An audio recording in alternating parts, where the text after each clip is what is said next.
welcome back everyone to Nerdy Nekoma. Today we get back to the Bottoms Get Beat Up Inarizaki edition with the much requested ship SakuAtsu. This is part 4. I hope you enjoy it. Though it get a little bit long, so we will have 2 parts for the ship. Yay to all my SakuAtsu fans, I guess. Have fun!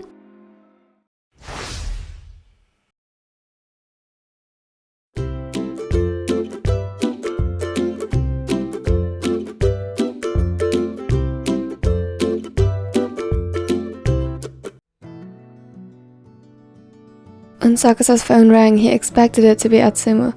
The blonde had called him every day without exception since he went to stay at his brother's for a while, making Sakusa roll his eyes, but maybe, just maybe, it coaxed him to smile a little as well.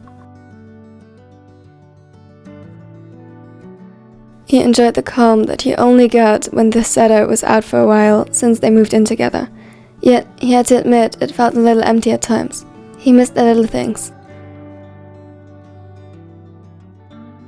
Like Atsumu brushing his teeth before kissing him good morning, or the warmth he provided while watching TV, and him crying at the most mundane scenes, and then calling Sakusa a sociopath when he commented on it.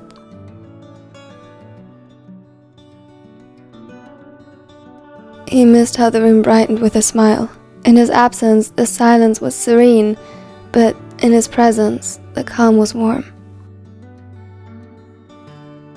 He was all the more surprised when he saw Asumu's name appear on the screen instead, his brows pulled together in a slight frown.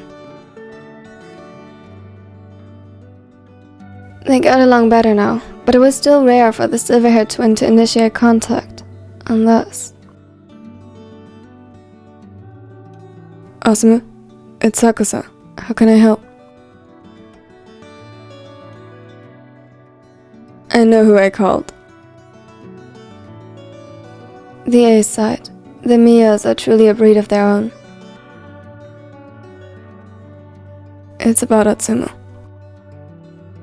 At that, he sat up, closing the book he had read before and placed it on the coffee table. He didn't like where this is going. He didn't like the tone in which he said it.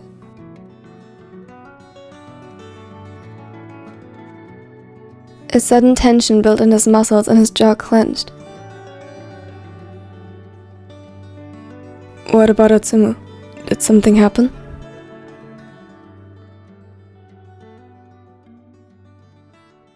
He's injured. How bad? He froze for the blink of an eye before he shot up from his seat and rushed to put on a jacket and shoes. His heart was picking up speed as he moved, going through the different possibilities in his head and trying to come up with a plan of action for each of them. Risks and treatments began piling up in his head.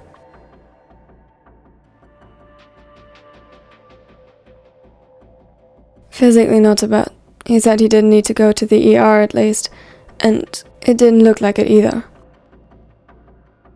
Sakusa almost interrupted him again, struggling to stay calm and biting his tongue to let him proceed. He got into a fight. Then Kida and Akagi were there as well.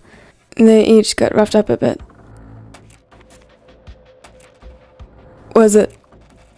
No. Luckily not. Asumu's voice was dark and drenched in ire. The same ire running like liquid fire through the ace's veins when he thought about him. Yoshida.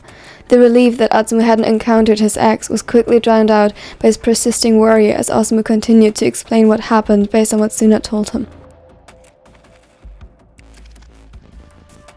Sakusa had met Yuma a couple of times. She was still friends with a bunch of the players from MSBY, only he at the time was too closed off to be friends with almost anyone.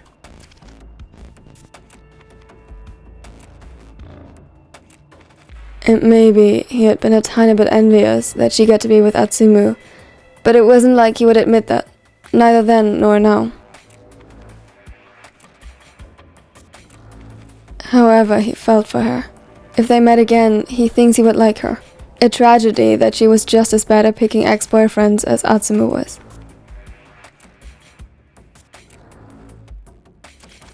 I'll have you on speaker now. I'll be there in 10 minutes. It's a 20-minute drive. Not when Atsumu is injured. I I don't know if I should give you points for that or take them away.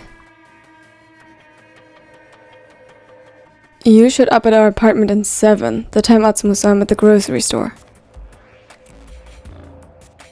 And you still had to make the food. Atsumu's dish is popular. I had some finished already.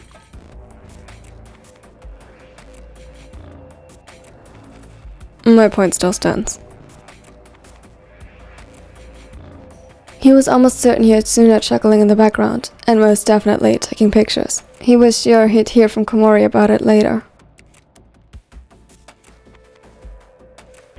Just don't get yourself killed on the way. He's had enough trauma for a day. Sakusa closed the door to his car with force, gritting his teeth as he took in Asumu's words. He didn't even care that the others seemed to still be cold toward him. He almost wished he wouldn't understand so well why, but he did. He had seen the effects his past had on Atsumu, had heard fragments of the nightmares they said I was ready to share, and watched as he worked himself back to his feet over and over again when he relapsed. Perhaps the worst was knowing that in truth he still knew very little. He hadn't been there back then, he hadn't seen his boyfriend at his worst, but what he did know was enough to understand. That was what scared him, knowing that his bad days now were his good or even great days at some point. But there was hope in that. A hope Atsumu had learned to rely on, and one that Sakusa reminded him of when he lost sight. He steeled himself to do it again today. The call ended and Sakusa swallowed to get rid of the lump in his throat and focus on the traffic. Everything seemed to want to slow him down today. He felt himself getting more and more agitated, but Asumu was right. He couldn't add to Atsumu's distress by getting injured. Staying calm enough to guarantee his safety and that of those around him had never been so tiring. And it hadn't been enough. Everything before, the red lights, waiting that a school class crossed the street, were normal things that only stood out to him because he was in a hurry, but this was a bad joke. More than that, it was the worst joke, and hadn't he been so in shock, he might have recognized that joke wasn't the right word.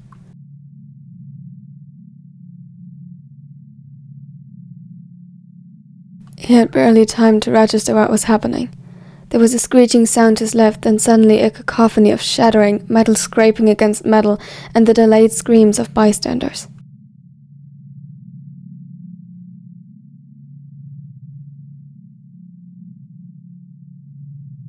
From one moment to the other, the car changed directions from moving forward to being pushed to the side. The sudden change in velocity made him jerk forward, and although his seatbelt stopped him, his head collided with the steering wheel. He groaned, and upon catching his breath, the car finally coming to a stop, he cursed under his breath. Out of all the things to happen, out of all the times they could be happening, now?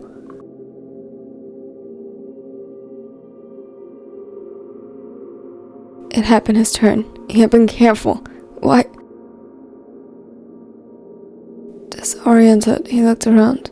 The world had turned into chaos around the crash site, but in the mess, Sakusa could recognize a couple of police uniforms already. He sighed. At least hopefully, this would mean it could be resolved fast. He was about to try and free himself from the seatbelt when a knock on the window startled him. Sir, can you hear me? He nodded, squinting a bit as his eyes had trouble focusing. It was hard to describe how Sakusa felt in this moment. His mind was still with Atsumu. He hadn't processed what had happened at all yet.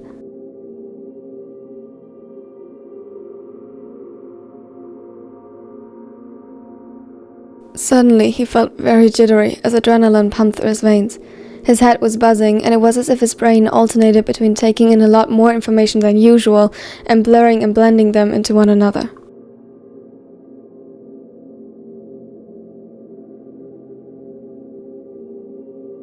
He barely registered the pain that undoubtedly lay beneath.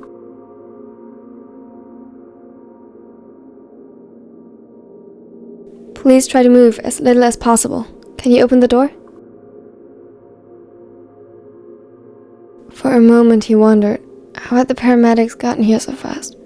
He blinked a couple of times to clear his head. It took him a few more seconds to process what they had said, and he reached out to carefully open the door. It clicked, and immediately they helped him and pulled it open fully. A bright light was shown into his eyes and he blinked again. They spoke to him and each other, but he was too busy trying to get everything into order to understand. Seems to be in shock. Mild head injury, probably a concussion. Bruising on the chest and neck area.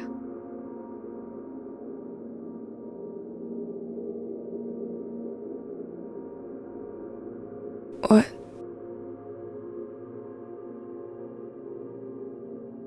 Sir, can you try to follow my finger with your eyes? Try not to move your head. The light was back again, but SakuAtsu complied and they nodded, hopefully satisfied with the result. What happened? I need to... He tried to loosen his seatbelt once more, but they stopped him. You were in a car crash. Another driver ran a red light and caused a collision. Fortunately, the impact was on the passenger side.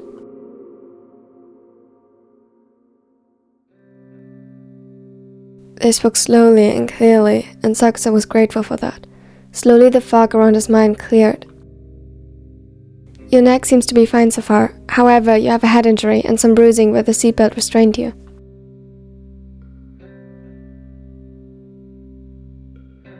We will bring you to the hospital to further assess your... What? No, I can't go to the hospital. Not today. Not today, out of all days. Not now. He would give Atsumu a heart attack if he knew. He would probably give him a heart attack either way, but he needed to be there for him now. Sir, I really think you should... No, I can't. My boyfriend... I need to see him. He's distressed. I need...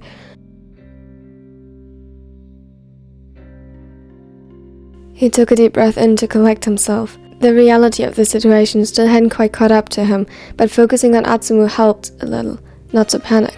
He didn't have time to panic.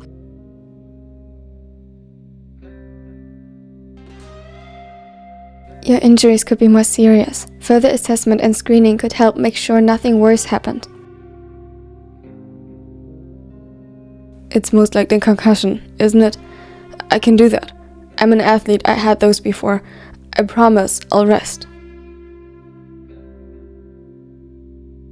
It isn't far from here. I need to go to him. Now. They didn't look happy with his reply, but turned to their colleagues. SakuAtsu was checked over once more. His head injury, which turned out to be a small laceration on his forehead, was cleaned and covered with medical tape. It helped that the adrenaline slowly faded and he felt more put together again. That also resulted in the pain becoming more front and center, though. He was given pain medication. After they tried once more to persuade him to go to the hospital, they relented, explained the risks to him in great detail, and urged him to visit a doctor at least the next day, and earlier if he noticed anything off or his symptoms worsening. SakuAtsu promised he would, and that he would rest, and that he wouldn't be alone. He would have someone to look out for him. That he cared more about that person's well-being right now than his own, he didn't mention. Lastly, a police officer asked him a few questions, took his personal information and confirmed what the paramedic already told him about the other driver speeding and running a red light.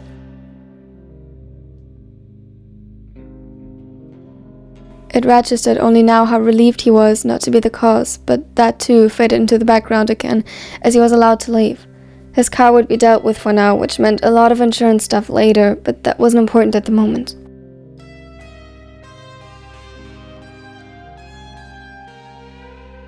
The ace was determined to get to Atsumu as quickly as possible, this time on foot. He ignored the aching in his chest and head, which fortunately got better as the painkiller did his job.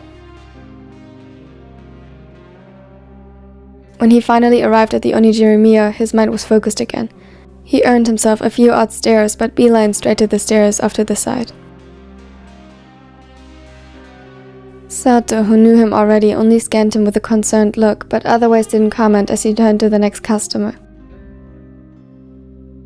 The door upstairs was unlocked, and Sakusa walked inside without bothering to knock.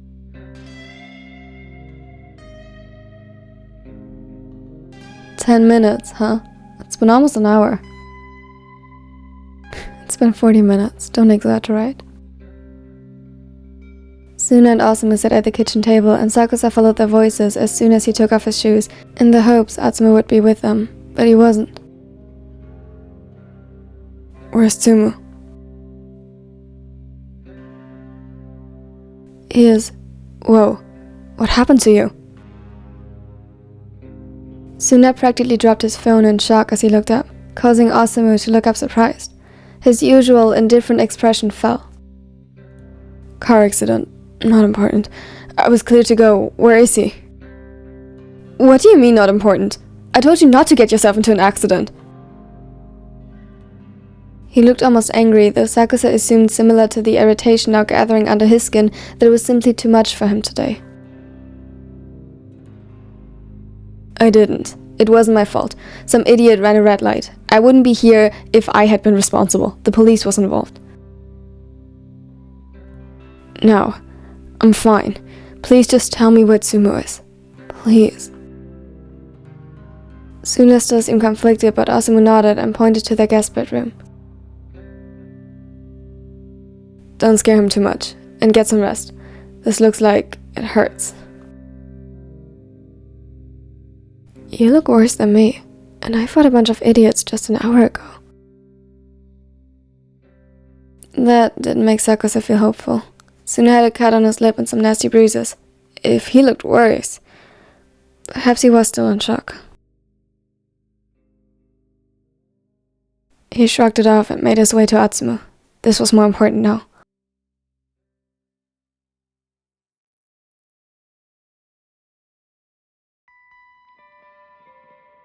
Thank you everyone so much for watching to the end. It means the world to me and it helps me out a lot. Just like you liking this video, subscribing, and perhaps commenting what your favorite moment or quote from this video was under the pinned comment. Oh my god, I'm not good at my job, but thank you so much. Also, I'm sorry that there was no video on Wednesday. It was my father's birthday. As I said, March is crazy in our family with birthdays, and yeah, so much stress. Special thanks as always goes out to my nerdy Nikos. Special thanks goes to Something Strange, who just joined. Thank you so much. By the way, cool username. Here are my other social media. They're most active here on YouTube and on my reaction channel, which the link is in the end cut. Please check it out. I'm trying my best to fill my gaps of anime knowledge over there. And now I hope you have a wonderful and amazing day. Here's more content. Enjoy. Bye. Grow hard about what you want to be. Step 4. Everybody just do your thing. Wake up, today's gonna be a good day. Wake up, today's gonna be a good day. Wake up.